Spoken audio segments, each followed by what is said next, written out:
Ternyata masih ada aja yang ngeyel dan memperdebatkan gugatan Wan Prestasi Nikita Mirzani terhadap Dr. Reza Gladis. Jadi banyak pihak yang berpikir bahwa kalau nggak ada kontrak tertulis, nggak ada tanda tangan, nggak ada materai, KTP, atau bahkan NPWP, maka itu bukan perjanjian. Sayangnya itu adalah cara berpikir yang keliru dan sempit.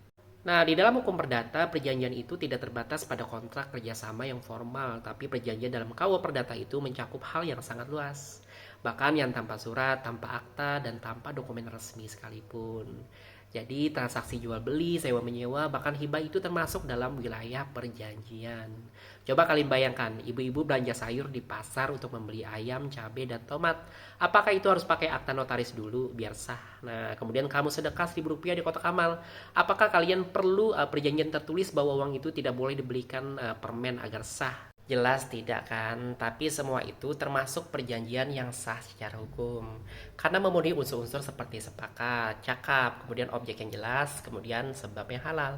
Sesuai dengan pasal 1320 KUH Perdata terkait syarat sahnya perjanjian. Inilah yang disebut dengan asas kebebasan berkontrak, yaitu masyarakat bebas membuat kesepakatan sepanjang tidak melanggar aturan hukum. Jadi guys, di dalam kasus ini kita Mirzani, meskipun tidak ada kontrak tertulis soal 4 miliar itu ya, bukan berarti perjanjiannya otomatis batal atau tidak sah. Yang dibutuhkan itu hanyalah alat bukti pendukung yang bisa dipertanggungjawabkan secara hukum. Seperti misalnya percakapan, bukti transfer, saksi, dan konteks hubungan antar pihak. Justru kalau ada pihak-pihak lain yang menyanggah ya, mereka juga bisa menguji kok bukti tersebut apakah direkayasa atau tidak. Jadi jangan salah kaprah ya, hukum perjanjian tidak sekaku yang kalian kira. Dan keadilan itu bukan tentang siapa yang paling banyak materainya, tapi siapa yang paling bisa membuktikan kebenarannya dengan jujur dan sah menurut hukum. Salam dari netizen es cendol yang percaya kalau kalian beli gorengan di abang-abang pakai duit beneran. Ya jangan pura-pura lupa bayar cuma karena nggak ada kontrak tertulis.